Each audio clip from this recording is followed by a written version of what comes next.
Over 2,000 years ago, grace, mercy was born, salvation was born. You would think that man would seize this opportunity and embrace this precious gift. But as was prophesied, he didn't. Yahshua,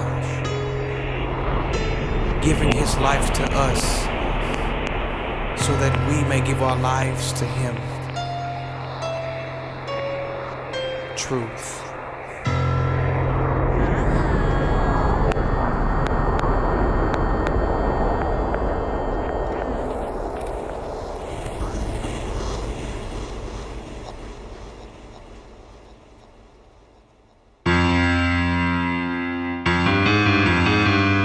Often we hear about the crucifixion of Jesus Christ,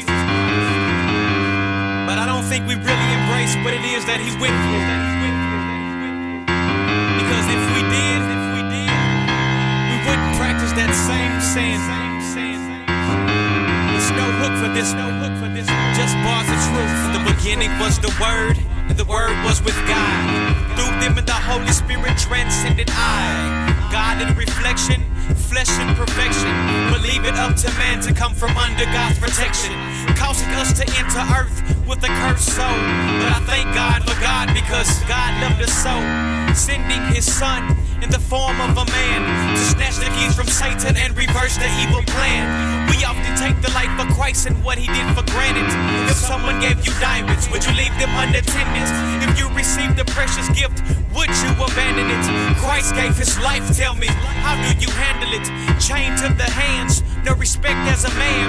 They pushed him on the floor, people were laughing and playing. They punched him in the face, they beat him in his head. They kicked him in the skull until his eyes were blood red. They punched him in the body till his ribs was bruised blue. Thorns on his head yelling, King of the Jews. Chained to a block, he was not able to move. They whipped him with chains and nails, the blood oozed. It didn't stop there, he didn't make him quit, but as opposed he chose to bring healing through a whip. Blood from the crown of thorns onto his lips, prints from the sandals of the soldiers on his hips. People squinching up from the sounds of the whip popping, and all of this was taking place while his mama was watching, crying out for mercy, but the hurting wasn't stopping. Watching her son get up but continually dropping. They drug him in the dirt, threw a tree on his back. He carried it through town while the townspeople laughed. He gets to the spot called the place of skulls, shaking and shivering, his body's getting cold.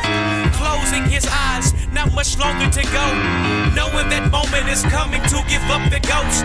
They stretched out his arms, drove nails through his wrist and nails through his feet, so it hurts when he lifts. In disbelief, he's searching for relief. He asks God the question, why hast thou forsaken me? They pierce him in his side as his mom cries, tears streaming down from the pain in his eyes. He's paying the cost to redeem the lost from the very same people that hung him on the cross. That's you and me. He died on Calvary to save us from iniquities and live a life that's free. This is my Lord, what more can I stress? Every time you sin, you take him through that process. So take the time, prioritize, don't get caught up in mess.